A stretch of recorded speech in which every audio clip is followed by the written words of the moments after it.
Good morning, good afternoon, good evening, and welcome to the Cyber Semester Journey talk show. This is an episode that's focused on PA Week. I am your host, Cyber Semester. I'm a certified physician assistant or associate now as we're known. And today I have two rock stars to help me celebrate PA Week. PA Week is 6 through 12 October every year, where we recognize the PA profession and its contributions to healthcare. PAs are celebrated because, let's face it, we are the linchpin to improved access and quality of care, not just in America, but worldwide. There are 150,000 PAs in the US today, and a profession that is expected to grow by 31% by 2030. Now, that was just a little bit of my recruiting tactic there, and hopefully we get more people, get the numbers to grow more than 31% by 2030. So today, to share the journey and aspirations are two people that I absolutely love, mean that from the bottom of my heart. One who's a certified PA with Indian ancestry, and another, a beloved brother who's a PA student, clinical officer student from Kenya. So let me introduce my guest. Henna Mazharudin is a clinical lead for a multidisciplinary obesity medicine practice and an academic visionary leader, serving as the vice president for PAs in virtual medicine and telemedicine, PAVMT. This platform creates telemedicine content that is integrated into PA education. Henna is a quality-oriented PA with a passion for innovation and education, impacting the healthcare profession through serving the community. She graduated from the Baylor College of Medicine in Houston, Texas in 2009. Now, my second guest is Lesean Carreto, a clinical officer student pursuing his bachelor's in clinical medicine and surgery at Egerton University. He's the founder of Carreto Africa, a community-based organization that is widely involved in sexual and reproductive health rights advocacy, mainly focusing on advocating against female genital mutilation, gender-based violence, and sex for pads, also known as transactional sex, leading to teenage pregnancy. Lesean currently serves as the president of the Clinical Medicine Students Association of Kenya, CLIMSAC, and is the president of the International Federation of Physician Associates and Clinical Students. And one thing we didn't mention is his role with the UNFPA, and I'll let him tell us about that as we continue the conversation. So with that, Henna and Lesean, welcome to the Cyber Semester Journey platform. Thank you so much for having me here, and good morning, good afternoon, good evening to all the viewers. I'm so excited to be here with you and share a little bit about my journey as we celebrate PA Week. Yay. Thank you. Thank you so much, Sebatu. Happy to be here. Happy PA Week, everyone. Happy to share our insights and see how we can make our profession better. Thank you so much. This is awesome. This is awesome. I tell you, when I said that you guys are my favorite people, you really are. I'm not sugarcoating that because you're on the show, but you really are. For the difference, the diversity and the insight that you provide is very, very impressive. And it's not one that's every day, but every time you come in with something, it's like, wow, that was pretty impressive. I like that. So Henna, we're going to start with you. I want you to talk to us about the PA profession and its impact on the overall health systems. Some people don't even know what a PA is. You know, I run into that a lot. People ask me, say, are you a doctor? And I say, no, I'm a physician assistant. And they're like, well, what's that, right? So since you are the certified, we both are, so we'll tag team this as much as we can, but you're a guest on the show, so I'm putting it on you. Talk to us about the PA profession. Who is a PA and how are we impacting the overall healthcare system? Absolutely. Thank you so much. So PAs are medical providers who are licensed to diagnose, treat illnesses, diseases, and prescribe medications for patients. PAs work in hospitals, in offices, in clinics, in collaboration with a licensed physician, because we work better when we work together as a part of an integrated medical team. And that integration can present in multiple ways. It can be literally working side by side with the physician, while other PAs practice with significant autonomy. And if you're like me, I practice virtually, so I'm part of a virtual medical team. And nowadays, you'll see PAs in almost all areas of medicine, whether that's clinical, non-clinical, education, or virtual. And we are all working to better improve healthcare for all. Okay. I love that. It sounds like we're doing a lot, and it's so sad sometimes when people don't even know that we exist.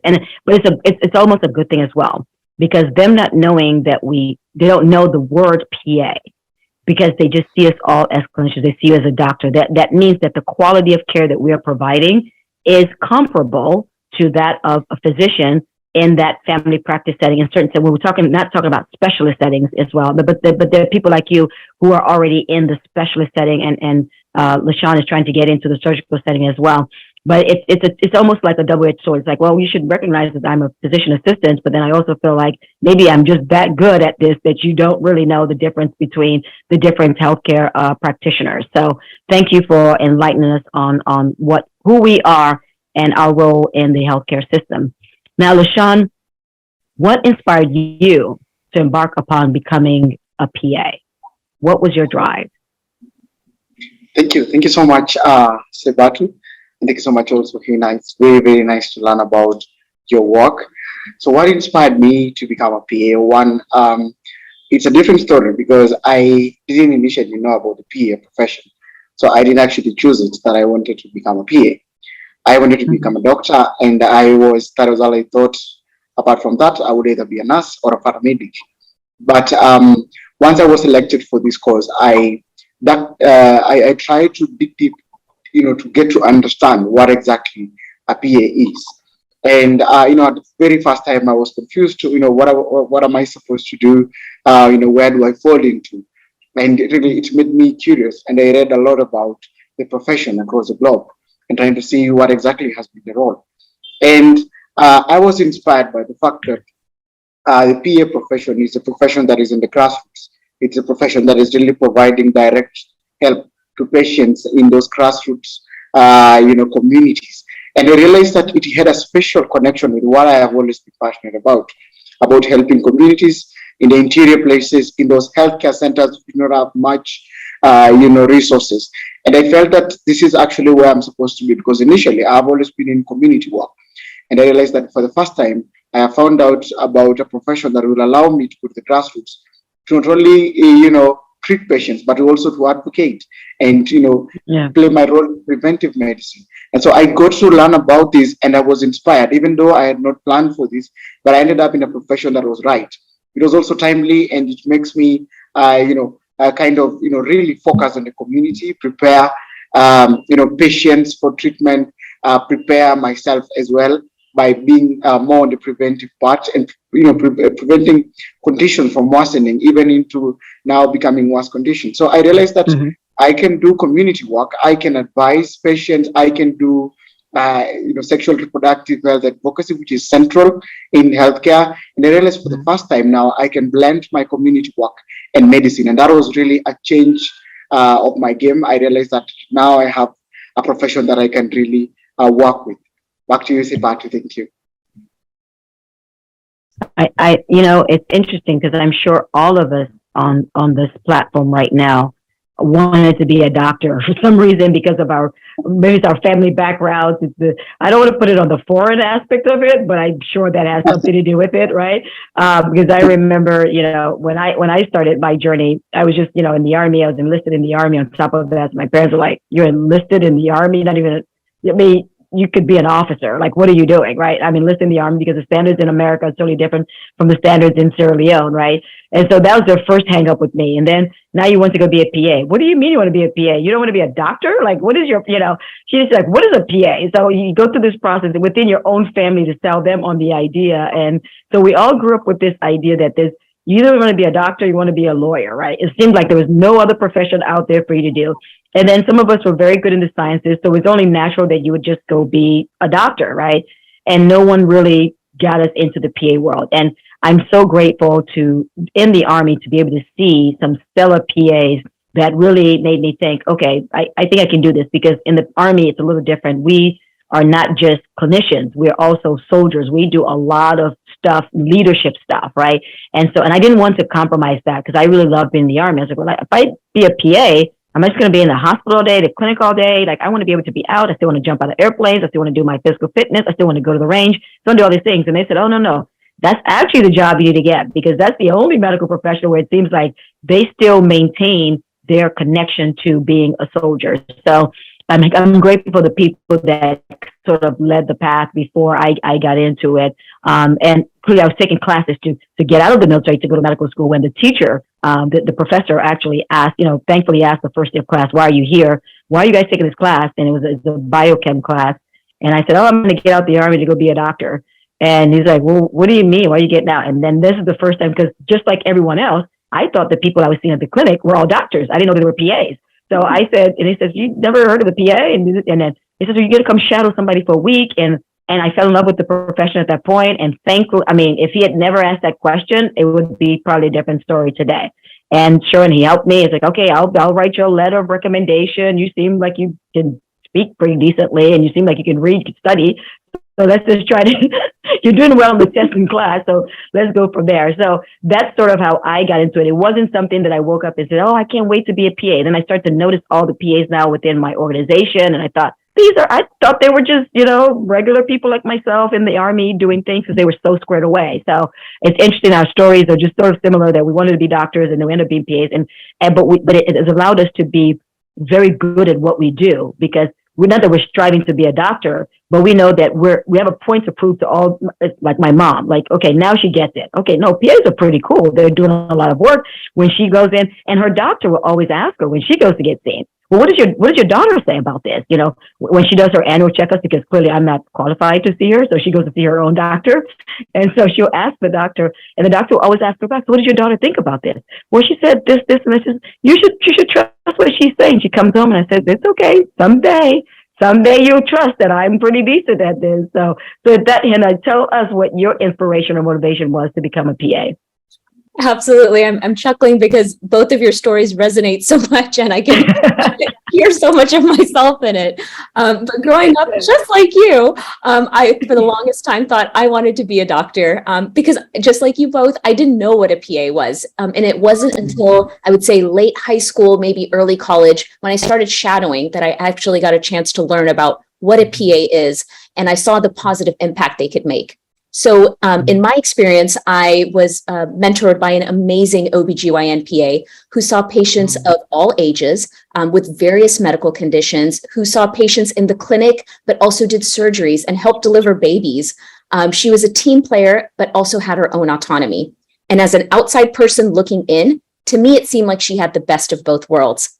But the icing on the cake was that at the end of the day, she had time to dedicate to her time to other aspects of her life that were meaningful to her. So whether it was her family or other passions that she wanted to pursue, she was more than just a PA. She was a whole person with multiple gifts and a career that allowed her to find that work-life balance and ultimately do more.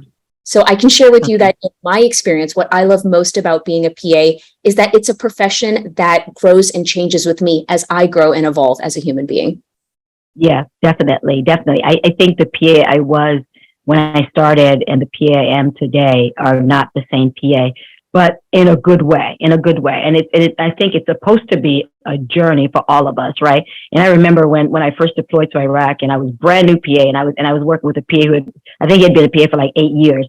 And I can't say he was burnt out, but he was just like, yeah, look at you. You look way too excited about this stuff. You're enthusiastic. You want to see every patient. You're up all night. You're this, you're that. And he says, you're going to hit 8 years one day, and you're going to be over this. And here I am, many, many years. I graduated in 2005. And I still have the same excitement. What it did is just change where my focus is. How am I impacting healthcare today? And so I'm still very, very. I always tell people I had two good professional decisions that I've made in my life. One of them was joining the military. First best decision at a young age, leaving Sierra Leone. That was the first best decision. The second one was becoming a PA, because those two truly today, I am definitely enjoying the benefits of those two. What may have seemed like a random decision, but such very, very good decisions. And God just placed the right people in my life at those two critical times to get me to where I am today. So, Hannah, I'm going to keep going with you. What is the, now, Lesean, if you want to add something to this, because we've robbed you of like your moments here, feel free to tell us if there's something else you want to add, or we can keep going, because I'm sure you have more that you could tell us about your journey into this, because his was a very interesting one based off community, right? He started his journey. He doesn't share a lot of it. Lesean is the modest man here. but a lot of it started from in his youth, in his high school days, when he got into medicine, right? Or taking care of people, caring for people. And that's what sort of started his. So he's someone that already, he says, wanted to be a doctor, but I think it's more about wanting to give back, wanting to help people in his community. And so I wanted to be a doctor because I knew growing up that access to care, doctors were just you don't go see the doctor. Annual checkups, preventive medicine was not a thing. The public health aspect is terrible in Sierra Leone. And so I wanted to be that person that would put a smile on someone's face that would make a difference. So that's where my doctor thing, because I didn't know any other thing existed, right? And I realized that I don't want to be a nurse because I didn't feel like the impact is crazy, because as a kid, I looked at nurses as the people that gave the shots to kids, and I was like, I don't want to be that person. I want to bring a smile to someone's face, and so I want to be the doctor, not knowing that there's this beautiful profession in between, which is a PA, that you get to bridge both of those and really affect public health. But Hannah, to you, what is the rationale for integrating telehealth into PA didactic and clinical education? Why are we doing that, given this is 2022, and you and I didn't go through that in our education? Yeah, sure. So telemedicine is here to stay. It's actually been around for a long time. I would say the military actually was probably one of its earliest adopters. I remember when I was in PA school, 14 years ago now, way before the pandemic, I remember seeing psychiatry use telemedicine services at the VA hospital. And now with the pandemic, many people have seen how telemedicine has been integrated as a convenient way of connecting with patients and providers. And so I encourage you to think about telemedicine as a larger ecosystem where it can be used in multiple modalities. So whether that's synchronous use, asynchronous use, remote patient monitoring, artificial intelligence, all as ways of connecting with patients and connecting with other providers, and also better utilizing our resources.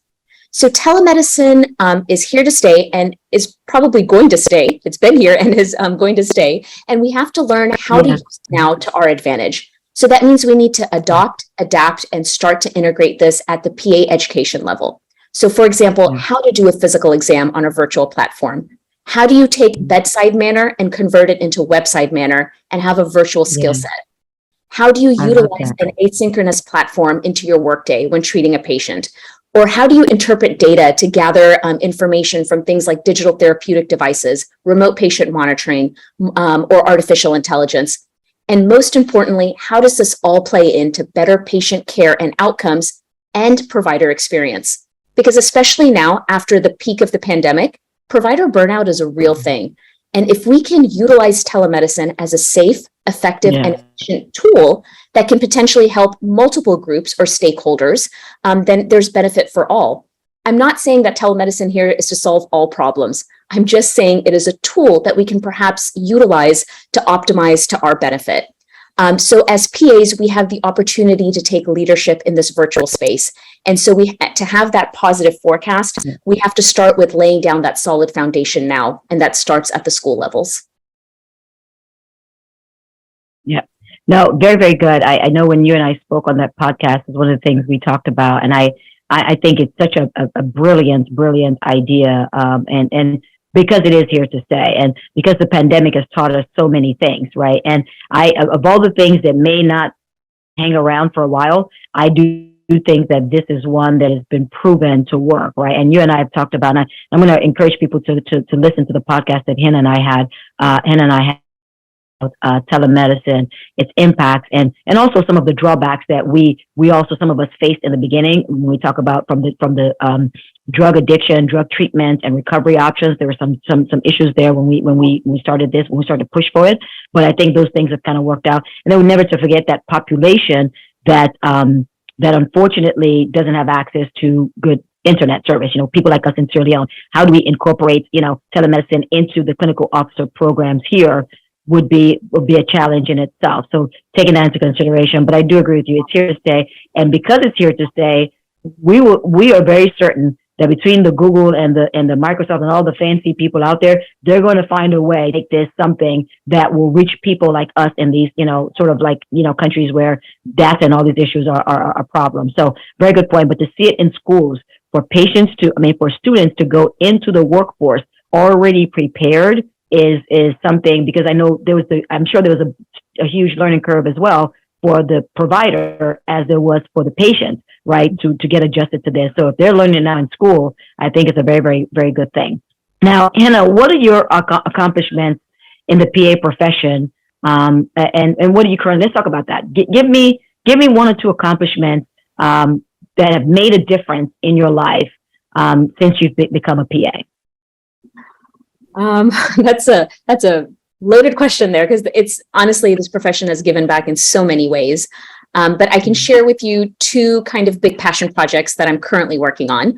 One is I get the privilege to work on creating content and teaching students, specifically PA students, on how to conduct that physical exam on a virtual platform. So this is something I've created with PAVMT, which is PAs in Virtual Medicine and Telemedicine, and our educational institutions, so we can start to integrate such curriculum into our PA programs. And then the other thing that I get to enjoy, or I get the privilege to be a part of, is I enjoy when we can have that point of convergence between where technology meets medicine to help humanity. So outside of work, I do some beta testing for multiple medical devices, wearables, apps, and various different technologies. And every now and then, I'm fortunate that I get a chance to be a part of like a press release. So something that I've been working on is that I've been working with a Class 2 wearable digital therapeutic device called OvuSense. And that allows us to track female fertility, specifically ovulation in women who have a history of, let's say, irregular or anovulatory cycles. So think about women with PCOS, for example. And this can really allow us to educate and empower women regarding their health so that they can make better personalized decisions for their well-being.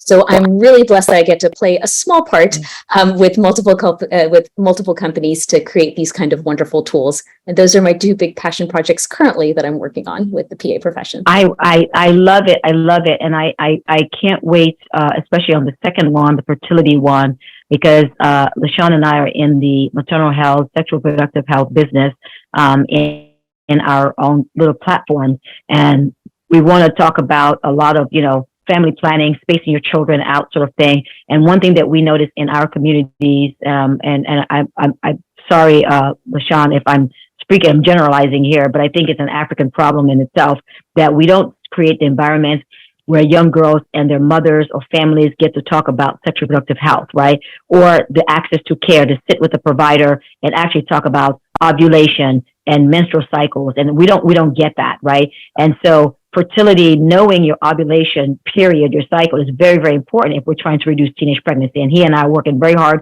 on trying to reduce teenage pregnancy. But the first step is the little girl, the young girl, the woman also, because I have a woman that I saw who's 30 years old who had 9 kids, right? That was her 9th baby that we delivered, and she's 30. So let's say she started at 20, regardless, every year of having a baby is a recipe for postpartum hemorrhage at some point, right? And so when you think of that, how are you spacing your children? So I'll be very interested to learn about this fertility app.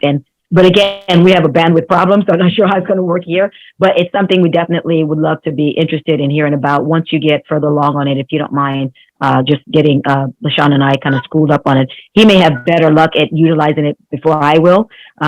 Because I think Kenya seems to be ahead of the game on some of these things, but very excited about these two things that you're working on, because they just kind of fall into the area that we're sort of working in as well. So thank you for that, and keep us updated. Now, Lesean, you've been taking a long break, so now it's your turn. I want you to talk to us about your organization and how this field of medicine has impacted your successes, right? Tell us about Carreto Africa. I always say this, I love the name.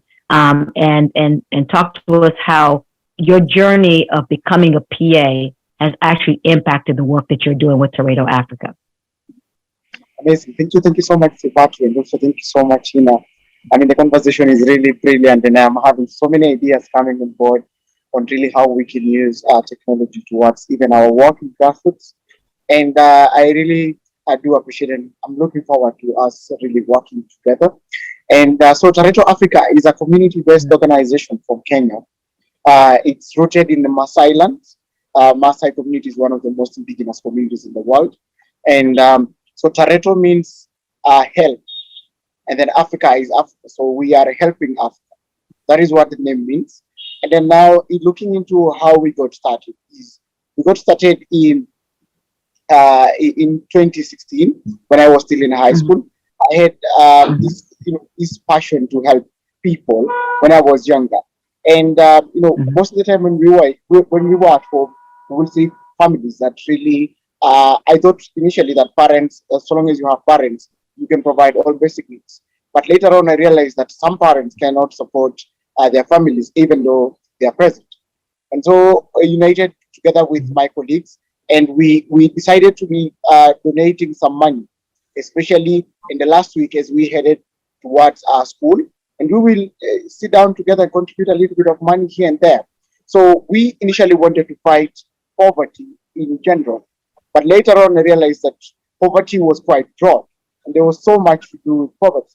So I decided that I was going to focus on what is central, and so that is where we ended up in doing sexual reproductive health and focus because of the component that it really comes on board. This is what we talk about when it comes to really the continuation of humanity. So I decided that I want to contribute into making a better human race, a race that really will be comfortable in their own sexual and productive health that comes into their health as well as into their rights. And so, more specifically, we work in grassroots communities. We advocate for provision of sanitary pads. As you know, that there's really a lot that has happened. We're talking right now about climate change. We're talking about COVID-19. We're talking about conflicts. I normally call them the triple C's.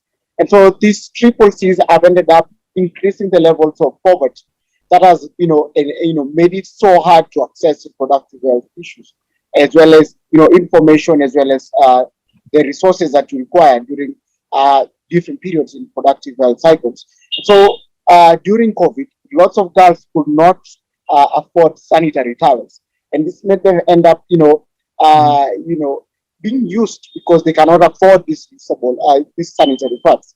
And so this made them do transactional sex in order to get sanitary pads, and so they exchange with their bodies. This lowered their dignities and increased teen pregnancy, especially where I come from. So we came up Mhm. and really tried to do lots of advocacy, raise sanitary towels, work with communities, work with stakeholders, try and engage them to see how we can raise the sanitary pads. That inspired a conversation that now has enabled us to build our capacity, providing for the productive health education. Later on, really, we saw that FGM was a big part of this conversation. Mhm. And so, Mhm. personally, I've been quite passionate with FGM because of a personal experience that I had. And really, I saw that it was very central. That female genital mutilation was very central in, the health of a young girl.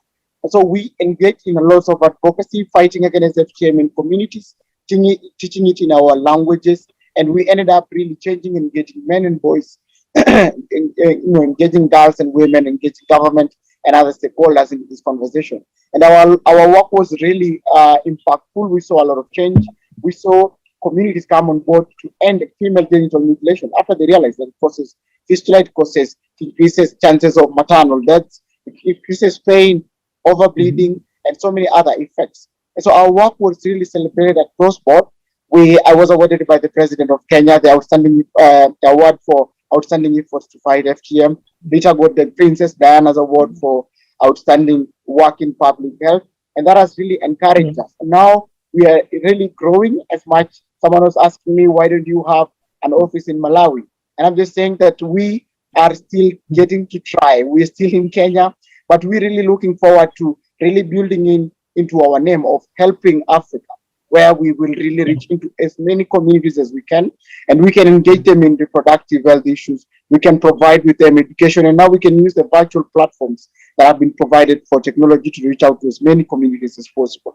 So Toronto Africa is a brainchild that has grown, and it's something that am really passionate about, and I'm really looking forward to using it uh, to become an avenue that we can reach out to as many communities as possible because we are grassroots based and we serve communities and we allow communities to lead their own change. We only empower them with the information and show them the facts, and that way it makes them easier to make the decision in reproductive Yeah. health.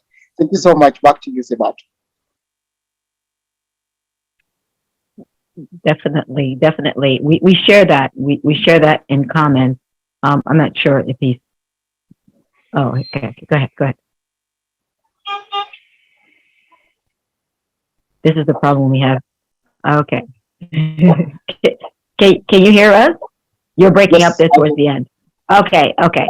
And I wanted to double tap on your conversation about your grassroots approach. That's where our similarities are in our organization, is that we focus more on the grassroots approach to it because that's where the sustainability sort of lies. If Torredo Africa decides to pick up and go to Malawi, then guess what? The people that you have already, the communities you already affected, should be able to continue the work that you started there. So very, very impressed. And the fact that your love and passion for taking care of people has translated into this organization. While you're getting this, PA, education, it's really just the icing on the cake because you're already doing the work, right? It's the icing on the cake because what are we as PAs?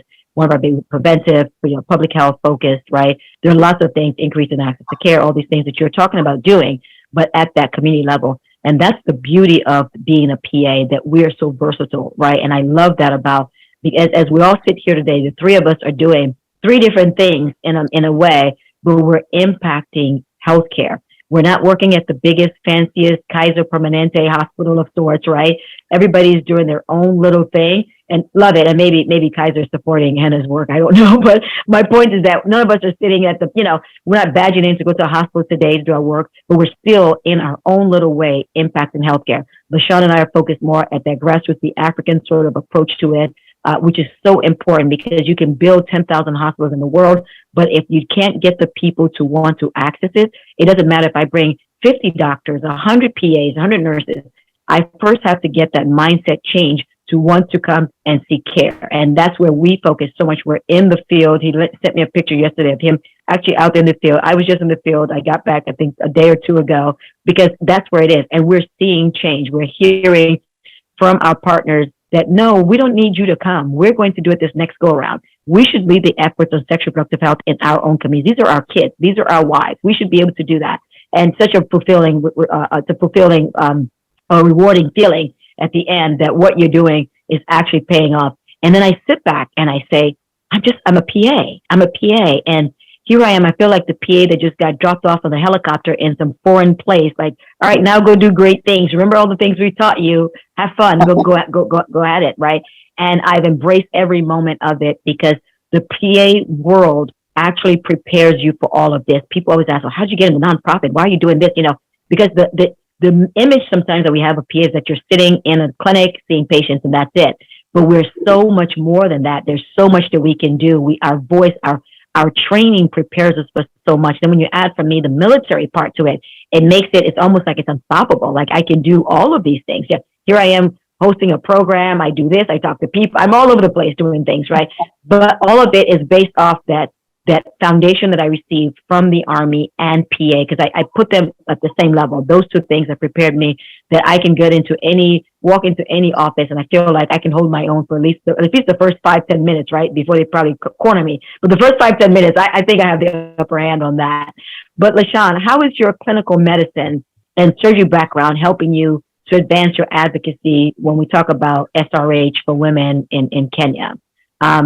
Talk to us about that. I know you gave us sort of what the organization is focused on. I want you to narrow it now specifically how your clinical education is helping you form plans to address SRH issues in Kenya.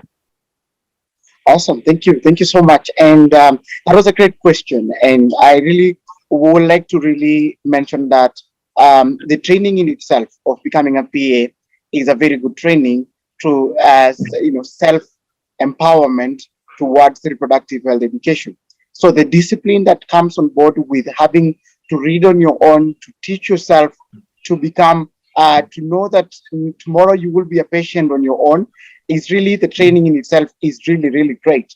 And the fact that we also take a shorter time because we are looking at the urgency of the workforce that is required is also something that has really built my capacity towards really knowing that we do not have much time. We really need to catch up with whatever we need to do, because look at the 2030 SDGs goals that we are looking forward to. We want to end FGM by 2030. We do not have enough workforce. We do not have enough, technology. So the teaching in itself is already a great impact to make sure that we are getting started, but we are also practicing at the same time. That we learn and practice and take it to the field, teach whatever we learn. We learn in the morning. Tomorrow I'm teaching it in the villages. I learn about fistula tomorrow. I get to teach it in the villages in my own language. I get to, learn about maternal deaths. I'm able to really create a connection between my advocacy and what exactly my community needs. And so that has really been an impact. And I can say that it's been an amazing journey. One, because in my community, any medical profession, as well as, talk about nurses, paramedics, all of them are called doctors. And the Maasai community has a huge respect for doctors. So whatever you say is right. Whatever you say is final. And they will say the doctor said. And so it has given me an opportunity to guide my community in the right direction, because they said the doctor said this and we're following it because he knows better than all of us. And so it has given me a platform to advocate in ways that really gives me that respect to now further advocate for what I think is right. And that has given me responsibility to know that my education is not only for me, but it's also the community is waiting for me to give them the right facts, the right information, and a direction that they can follow. The other component is that sexual reproductive health, coming in from the medical perspective, has really put me on the forefront when it comes to understanding exactly what we're doing. Because I understand, several people advocate in this field, and so many people are reproductive health, advocates, but not a lot of them really understand it from the grassroots. It has allowed me to understand it from the basics. I learn from it every day. I read books, medical books, and so I got the facts, and I have the right information. When you talk about maternal deaths, talk about family planning, I know exactly how it works. So it puts me on the forefront to advocate from an evidence-based perspective. It gives me an opportunity to speak facts, speak boldly, because I understand how it works. So it just put me on the forefront, such that when I really talk about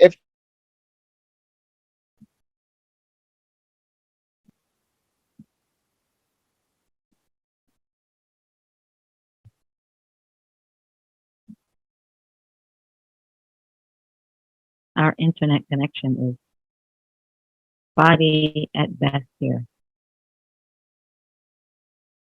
Hannah, you're the only one when you speak, it just flows because you're in America. The Sierra Leonean and the Kenyan together is giving us problems. I'm sure it'll reconnect in just a few moments, but just hearing him speak and share his passion and his knowledge and the prestige and honor that he is given from the community to speak and share his knowledge so it makes a positive impact is so beautiful. And it's truly what I'm fascinated, and I'm the number one fan of both of you. In all the work that I know. But we can't wait to have you. We need to have you out here with us to go out and see the work. I mean, when he and I get together and start talking, we just have all of these ideas, and he's so like diligent. He's all about change at such a young age, all about change. I could imagine managing PA school and trying to do these things at the same time, right? I can only focus and study, right? That's all I could back then. And so to see him now doing that work is very, very impressive. And Lesean, you're back? I don't know if you can hear us. Yes, sorry, I dropped off. Sorry. No. We understand. This is the reality of the program, is also to demonstrate that PAs, no matter where we are, we're still committed to the cause, right? We're going to come, we're going to show up, we're going to represent our field and promote it as best as we can. And so Hannah was just saying how impressed she is with you. She's about to switch me out for you, which I will not let that happen, my dear. But she's very impressed with the work that you're doing. She loves my work, but I was telling her that your work and I fell in love with Lesean same way, because I could hear him speak and I literally could hear my thoughts when he's speaking. It's like, that's exactly what I want to do. And then that, and then that, and then that. I'm going to go do that as well. And we've exchanged ideas, and we have both implemented or worked on ideas that we got from each other that worked in his country that I now want to do in my country, or vice versa. And so it's been truly, truly an honor to watch him, as young as he is, doing this and managing school, as I was saying, and managing school at the same time. One thing I want Lesean to enlighten us on, it's because it's the same thing for Hannah. This is all new to her and I when we talk about PAs outside of the United States. I did my PA training in the United States as she did as well. But how were PAs utilized and viewed in Kenya? Because in Sierra Leone, the clinical health officers, the community health officers their work is a little bit different. They run clinics per se, but I think they have a lot of red tape and boundaries and parameters. I think a little bit more than we actually do in the United States. And so, how are PAs utilized and viewed in Kenya? I know everybody's a doctor, but how are you actually, in reality, how are you utilized and viewed? Exactly. Thank you so much. So that's a great question because in Kenya, the clinical medicine department or the clinical officers have really come on board over the years, come to be very, very, very much valued because of the evidence that has showed that they are really covering up for a big gap in healthcare. In Kenya, clinical officers are almost equal to medical doctors because they almost practice the same, and what they're covering up is quite a huge chunk in terms of the profession. So really in Kenya, I can say as at now, even though it was not this before, clinical officers are really respected. They help a lot. They have a big role in terms of doing the minor surgeries like amputation. They do a lot of cesarean sections. They are well known for management of HIV and AIDS patients. They are well known for their advocacy in the grassroots, especially in the local healthcare. And now we have a devolved system in Kenya where we have county governments. And these county governments have decided that they are going to hire more and more clinical officers because one, it takes shorter to train them. Secondly, it's not as expensive to pay them. One salary of one doctor pays about 2 PAs or clinical officers. And so they pretty much do the same job at the end of the day. We've seen the profession really grow, of course, with the massive advocacy that we've had from our leaders. And now we are having even more master's programs developing. People are going into emergency medicine. People are going to ophthalmology. People are going into different avenues that allows them to serve the communities better. And they're taking this profession to the grassroots. And now they're really coming up with their numbers, cover up for the gap that we have in terms of the workforce that we need, in terms of the human resource that is required to achieve UHC. So clinical officers are really valued. They are looked at as a component, as a blessing at this time, especially during COVID and when there are conflicts, especially when, now we are looking at the climate change that is happening. There are so many communities that really need help on nutrition. It's clinical officers who are covering up for that. And so clinical officers have risen to become one of the most amazing professions, and they have the numbers. There are so many across board because various institutions are also engaging in training them, not only at diploma levels, but also on degree levels. So we are continuing to empower this profession, and now my generation is going to even make it better with the energy that we come on board, with the training that we've had. And of course, our training is so thorough because they want you to be right the short time possible to be able to go into the workforce. So I can say that we are on top. We are really having this in Kenya, and I think there's no other profession you can do other than become a clinical officer in Kenya. Okay. Yeah, definitely. I've heard the same thing about Ethiopia as well. So maybe there's something that the West needs to learn. I won't talk about Africa. The West needs to learn a little bit more from the East side. And I think Ghana is doing a pretty good job with PAs, because they actually are physician assistants, physician associates, what they're called. But I think for the rest of us that's very far west, as Sierra Leone is, we're not at that level. That respect is seen rurally. You actually see a lot of the CHOs, what they call, to see them in the rural areas. They're sort of assigned. They're like posted to these rural clinics, and that's where they kind of run. They're sort of like officers in charge of clinics. They do all the family medicine sort of clinic, and then they're paired with a midwife who manages all the maternal health stuff. They have oversight of what's going on in the clinic, but in the rural areas, they're held in high regard. But I don't necessarily know how it translates when it comes to the city. We don't have the access to care that we should have. We don't utilize them as much as we should. In the United States, PAs are used. I mean, we're really, really used, right, to increase access to care. We do not have enough doctors in Sierra Leone. As of 2015, there's only 245 doctors, and this was based on the Ebola crisis sort of situation. So you're talking about 245 doctors. You're talking about 7.5 million people. That's about 1 to 31,000 to a doctor, right? That's insane, and that's impossible for you to truly have quality care. But also, how long does it take you to see a provider? And when I say 245, I'm talking about, I'm not saying this is everybody. This is the specialist. This is the family practice guy. This is the endocrine guy. This is everybody, right? Only 245 for the population we have. So if we utilize our CHOs better, we could probably close that gap a little bit more with people. It's not 1 to 31,000. It would be less than that, but we don't do that. And so we would love to see, and I know that, IFACS and other organizations, and Mary, shout out to Mary Showstar. One of the things that she focuses on is working with PAs and these different clinical officers in these different countries on bringing up the PA professional, clinical officer profession within these countries.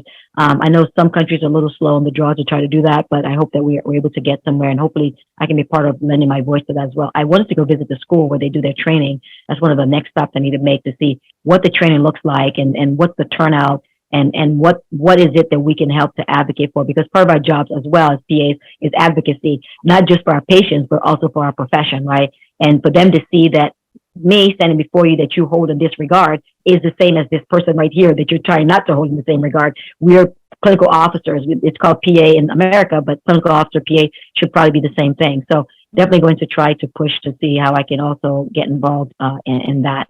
Now, another question is, when you're about to graduate, we all had like these great ideas when we're going to graduate. What am I going to do? First thing I'm going to do as a PA. What is your first priority when you graduate as a PA, other than hanging your nice, beautiful diploma on your wall, right? What is the first thing you're going to do community-wise now that you will be a certified clinical officer? Oh, thank you. Thank you so much. So I really, that is something that I've really kept thinking about for quite a while. Because you're already doing all the work, that's why. With so many opportunities that have popped up, and of course, originally I knew I would just be a clinical officer and that's it. But now there's so much that is going on, and there's so much potential that's really coming up. And so really, as of now, as I will speak about now, is as soon as I graduate, I am already mapped out lots of areas that I really want to focus on, especially in grassroots, and more especially in ASAL areas, that is arid and semi-arid areas, places that really face heavy drought, places that have really been affected by climate change, places that have limited access to any healthcare. These are places that they hardly even have water to drink. And those are some of the communities that I was there yesterday. And I've really thought about it, and I think my impact will be greater when I focus on these communities.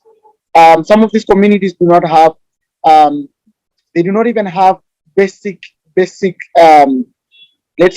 talk about basic healthcare, just the basic one, just a hospital, even if without drugs.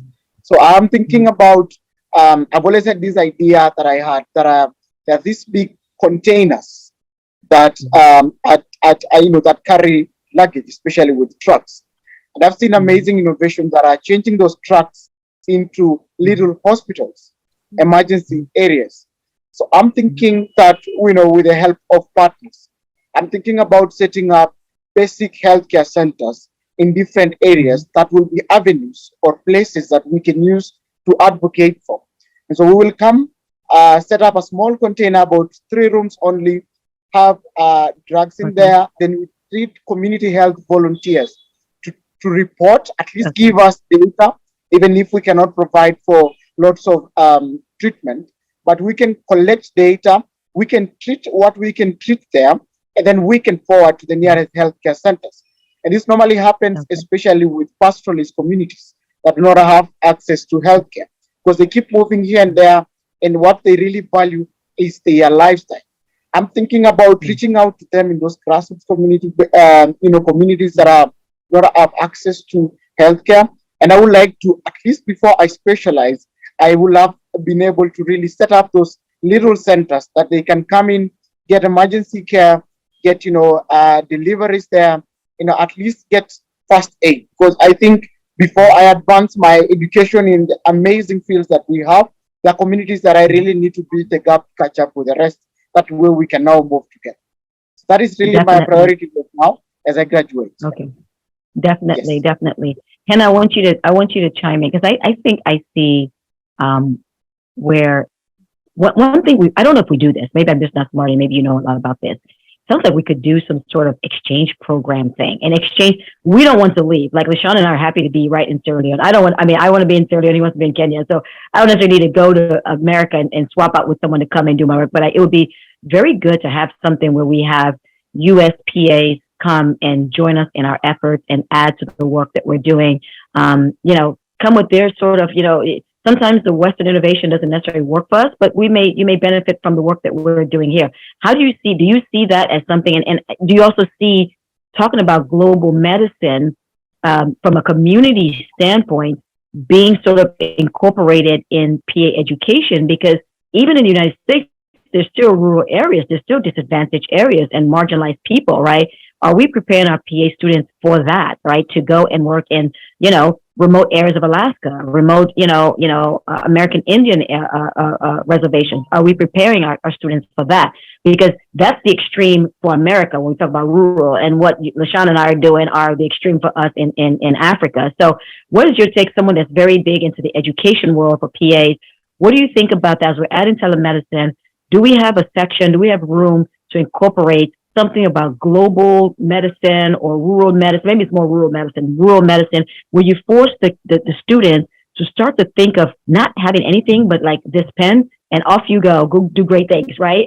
Go figure it out.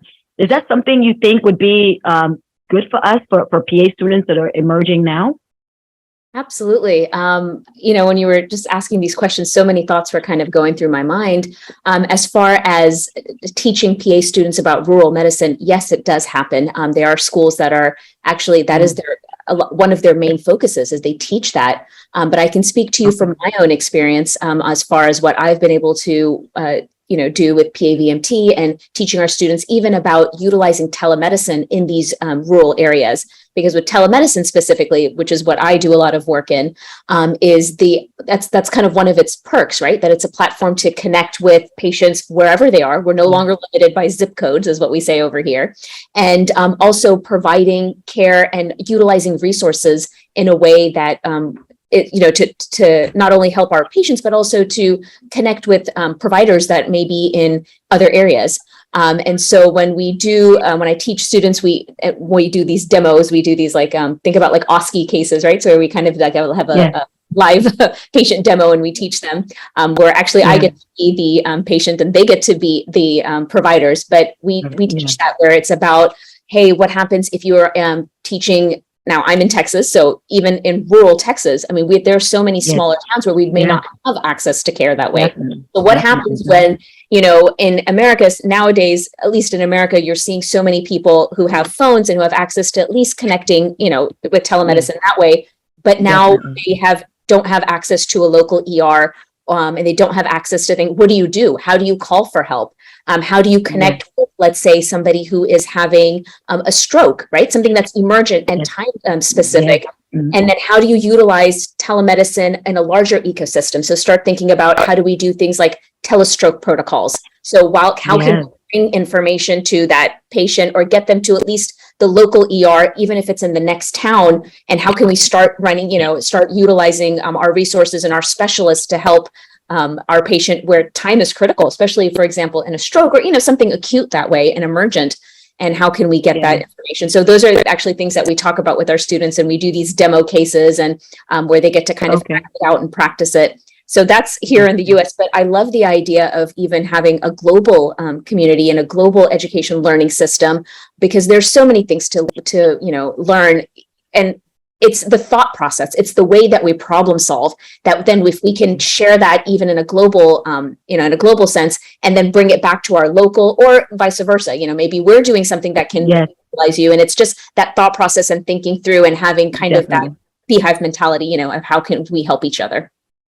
Yeah, definitely. I do want to, I want to say that Lesean runs the president right now of IFPAC. Lesean should definitely try to get Hannah on to talk about, because all of the people at IFPAC are students, to talk about the telemedicine piece. So it'd be good for you to be a guest speaker for them as well. Here I am inserting myself in someone else's business, but I'm pretty sure it's worked. I've spoken to them, very, very bright PA students, eager, enthusiastic.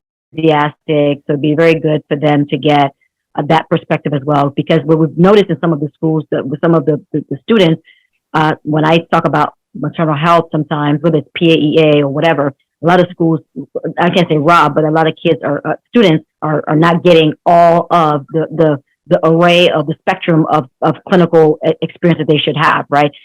Some things are optional, like OBGYN is sort of optional, right? And so right there, we're talking about 300,000 women dying each year from preventable causes of maternal death, but yet we have made OBGYN an optional course when you're doing your PA studies in certain schools, right? And so the same thing may be for your telemedicine thing, but just for them to start thinking that when you're in your electives, you seek out the opportunities that are not being provided to you, because we want PAs that are coming out well-rounded, ready to go, because you're here for a purpose, right? You're here to increase access to care, not to be the limiting factor in access to care. And so if we can get Hina on your show, that will be on your show, on your program to speak, that will also be great. And then we should also think about how, this is a bigger conversation, of course, of how we do this PA for Global Health that Mary Shostak is part of as well, will be a good place for us all to be able to talk about how we can get sort of like, not necessarily, again, I don't want to call it student exchange program, but come and see what we're doing